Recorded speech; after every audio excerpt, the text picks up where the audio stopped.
educated society, a society that claims that so much of change has happened and education has made us more tolerant and more understanding and has brought empathy into the world. But the reality of the statistics in human rights and in gender equality speak otherwise. So I will begin with saying life and birth. Life is the collective and birth is individual. At birth, we all enter naked, crying into this world. So, we all are unique because DNA says so. We are definitely all equal and all free. Then what has changed? What has changed is the ecosystem that each one of us is born into. The culture, the religion, the background of our parents and the parenting methods, and of course the country. So when we talk about human rights, in human rights, everybody is equal, unique, and free, without discrimination. And that's something I uphold, I speak about. Human rights and gender equality is one subject that people shy away from. They want to sweep it under the carpet. But it's time that we stand up and speak about this. And every voice matters because every person matters. When we come to gender equality, I would like to say genders, male or female, are not for Mars and Venus like it is in books or so said very colloquially across social media and various platforms. Of course, we are unique and different from each other, but we are a collective unit. And that collective unit, like two paddles of a cycle, is together to work in harmony, not disharmony. So we are not from Mars and Venus. Let's throw that kind of ideology out. We're very much from this world, but yet there is a big issue with gender equality in the world that we live in. In some countries, they are at an advanced stage. So you will find women very emancipated, outspoken, they have their rights, they can talk about their rights, and people listen. Other countries are work in progress, and yet others are in the regressive mode. We should not for a second forget the dark ages which affected women. The dark ages when women were called witches when they were healers, when child marriage was rampant everywhere, when there were regressive practices like sati in India. But governments have taken action and some governments have not. So I would like to say that as individuals and the educated class that we are, it's very important to speak up. It's very important to say your word, not to be silent.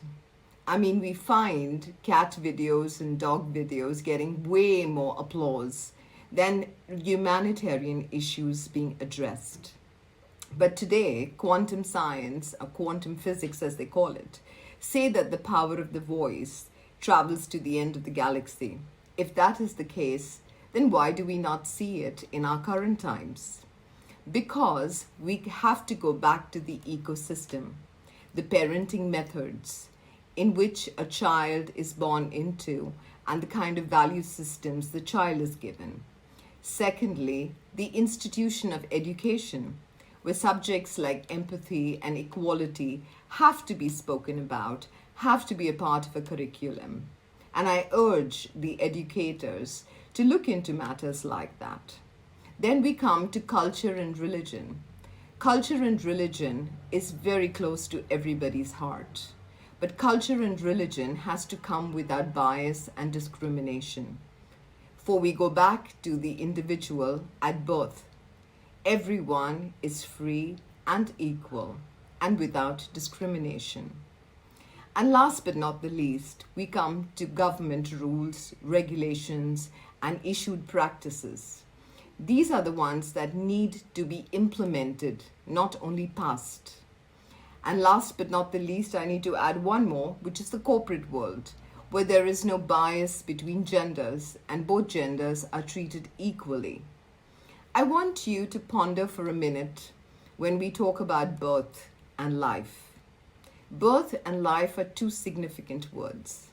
Birth is an individual journey, but life is a collective. And that is a gift. These are two debts that can never be paid. The debt of life and the debt of the womb that brought us into this world. When we look at the United Nations statistics on gender-based violence, it's 1 out of 3 women have experienced some kind of sexual or physical violence in their life.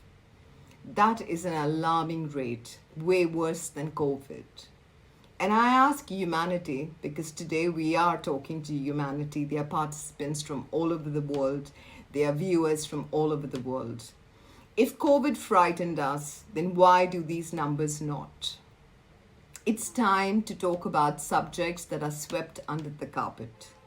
It's time not to blame who did what, but to sit down and have a conversation about the present crisis on hand. Because if we do not do that, if we do not make people feel safe to talk about the issues that they are suffering in their lives or survivors and their journeys, then we are really not contributing to humanity. We have to understand we have a weapon in our hands, and that is social media and the internet. Use it well. Use it to impact humanity, because humanity or life is the collective.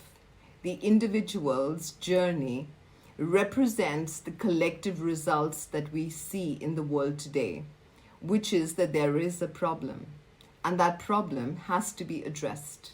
So I strongly believe that because we cannot repay the debt of life and we cannot repay the debt of the womb, we have to respect women. When we respect women, we are not blaming the oppressor men and saying that they're the ones who've done the oppression, but we're talking about the silent friend. Because, my dear friends, I have to add, history and the future, both together, may not remember the oppressor, may not remember the victim, but will definitely never forget and forgive the silent friend.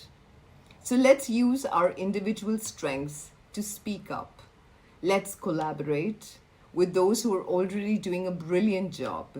And let's talk to the 2/3 of non-oppressors in the world. Because if we look at this world as a collective, it has to show the results which are positive. And that's all we are trying to achieve by using our voice when we talk about human rights and gender equality. So it's a collective effort of parenting. It's a collective effort of the education system. It's a collective effort of the rules, regulations passed by governments. And it's a collective effort of the corporate world. When we see women respected for who they are, I think it is respecting the womb, because we should never forget that a woman is the mother of mankind. It's heartbreaking to see the results that are out there. And also when we look at the results of human trafficking affects children of both genders and adolescent and young women from displaced countries or from low economic stratas. And that is the second largest enterprise or criminal enterprise in the world. If we are not alarmed by these statistics, then what will alarm us? So it's food for thought. If we wish to factor change, change has to come with volunteers standing up and speaking, and then going and impacting society. The real situation that we saw in recent months was that in Iran, and before that, COVID. Life is limited. Life is a collective gift to humanity. Humanity covers both genders, men and women.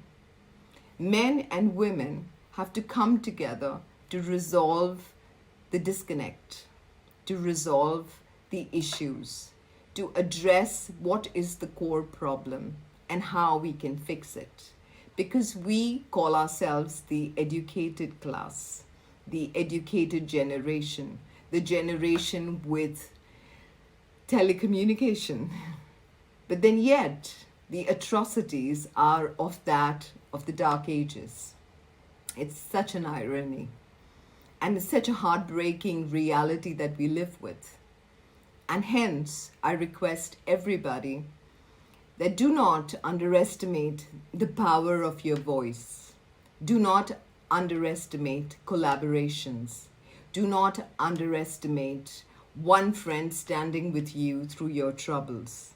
Because one light, one flickering glimmer of light is sufficient to dispel darkness. Thank you so much. And I'm truly honored that the Federation of International Gender and Human Rights has given me this opportunity to speak and has nominated me. Thank you so much to Dr. Ameena Ali, the honorary board of the Federation, the jury, and my heartiest congratulations to all the participants. Thank you. Thank you, Madam De Silva. I really appreciate that. You struck a nerve, and I truly, one of my interns is taking notes over here, and she was like, she kept shaking her head the whole time. And I thank you so very much for that. Thank you. That insight was truly, Thank truly necessary. And we do need to have these seeds planted in our ear to remember what it is we're doing and who it is that we're doing it to. Even the silent one. That really hit me. So thank you so very much for what it is that you do and how it is that you do it so well. So thank you again. Thank you. I'm truly honored. Thank you. Oh, you're most welcome anytime. If there is anyone that wants to get in touch with Madam De Silva, please reach out to her through the chat. And please make sure that you send her your full name, your email, and her contact number, and she'll be able to get in touch with you. Otherwise, she's also listed on LinkedIn under Ann De Silva, and she is an author. So those of you that are interested in any books or having her write your forward or having any forwards in her future, please reach out to her Thank you. specifically. Thank you so much. Thank you.